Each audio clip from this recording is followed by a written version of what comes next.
When the Coast Guards intercepted this strange blue boat, they had no idea they were stepping into a living nightmare.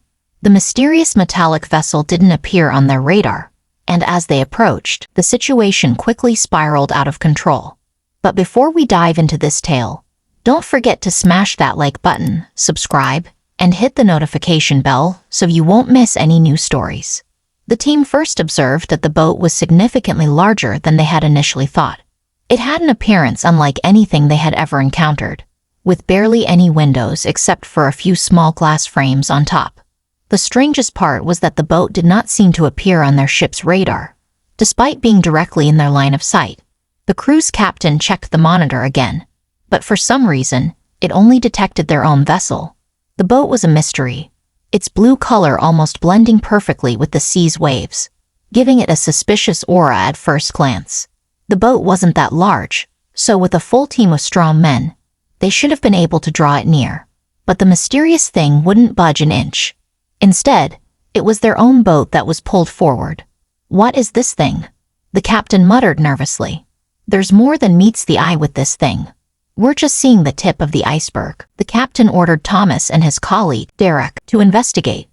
Despite their hesitation, they stepped aboard the blue boat, carefully placing their first few steps on its deck. As they inched toward a small window that offered little visibility, Thomas spoke. "We need to open the window." His voice was steady despite his nerves. With a loud creak, the top hatch opened, revealing a ladder descending into darkness.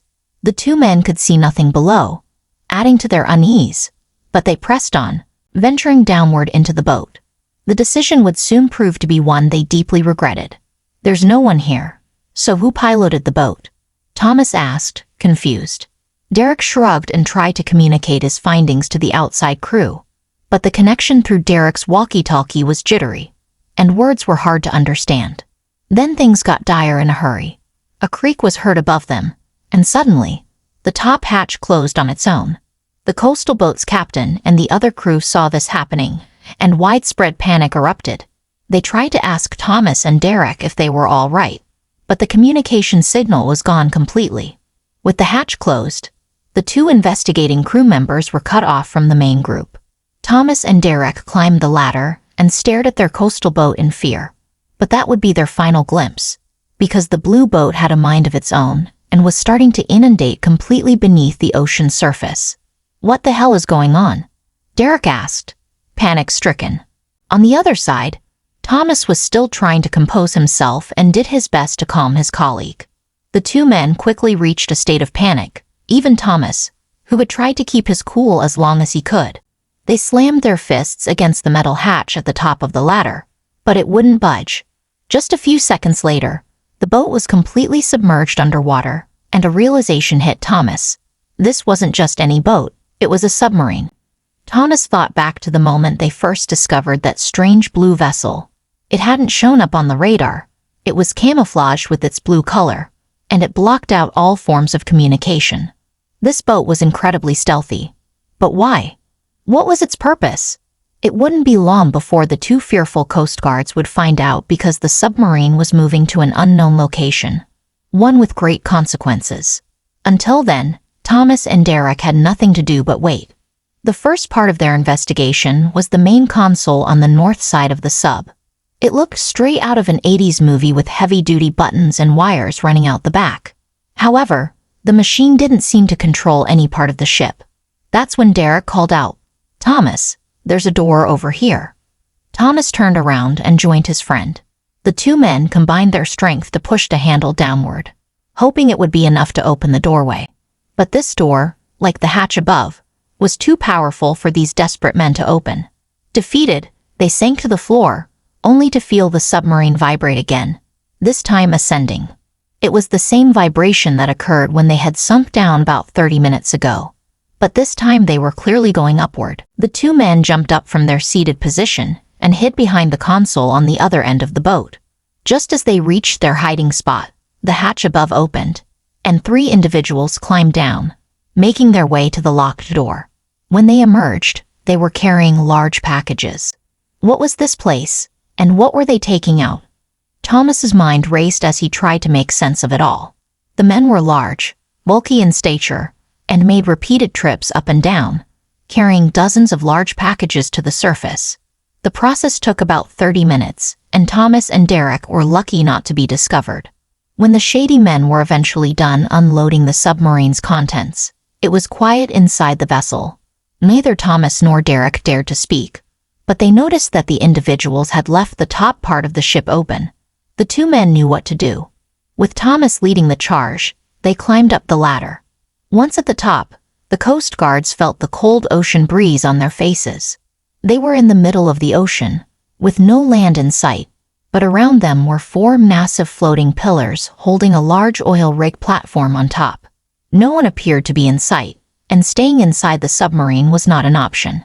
Derek and Thomas carefully climbed the long ladder connecting the submarine to the main platform above. Once they got there, a huge surprise awaited them. Workers were lifting boxes, and machines were transporting cargo from left to right. They managed to traverse the platform unnoticed, witnessing a secret criminal operation. The traffickers were completely unaware of the 2 Coast Guards sneaking through the area. Eventually, they stumbled upon a sinister scene. An older man, whom Thomas figured was in his mid-60s. He was well-dressed compared to the others and oversaw the loading of large packages filled with cash and drugs. Thomas and Derek realized they had uncovered a large-scale drug trafficking ring. Thomas and Derek watched with bated breath as the leader raised his hand, signaling for something in the shadows to step forward. What came next sent chills down their spines. A knife was thrust into one of the packages, and when it was pulled out, a fine powder clung to the blade. The moment their eyes locked on the substance, their hearts nearly stopped.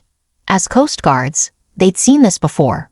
This was a powerful illegal drug, the kind they were all too familiar with confiscating. And then everything became very clear. This was an illegal trafficking ring.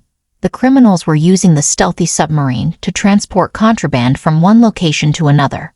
The oil rig platform served as the perfect central point for their operation, situated far enough out at sea to avoid detection. From a distance, it looked like just another ordinary oil rig. Derek felt a mix of nerves and excitement. By sheer luck, they had stumbled upon the mother lode of criminal activity. They knew they had to act fast. When Thomas checked the walkie-talkie in his back pocket and saw a signal, the 2 Coast Guards quickly and quietly snuck away from the leader and found a secluded corner at the far end of the platform. To their surprise, the walkie-talkie worked, and they were able to contact their crew. Keeping the volume low, Thomas and Derek explained the situation. The team was relieved to hear they were alive, but when they told them about their location, they were all shocked. However, a new problem immediately arose. Thomas and Derek noticed that the submarine was being loaded again, this time likely with drugs. They knew they had to stop it. The 2 men hurried to the control room, but when they tried to open the door, they found it locked. Suddenly, the well-dressed man from earlier looked up and made direct eye contact with Thomas and Derek. Acting quickly, the 2 Coast Guards managed to sneak away from the workers and eventually took control of the rig's main operating room. With their efforts, the submarine was immobilized, and the criminals' plans for future shipments came to a grinding halt. Frustration was evident on the leader's face as he ordered his men to break down the door. But just before they could act, coastal reinforcements arrived, supported by a large team of police officers. The traffickers were immediately arrested, left with nowhere to run in the middle of the ocean.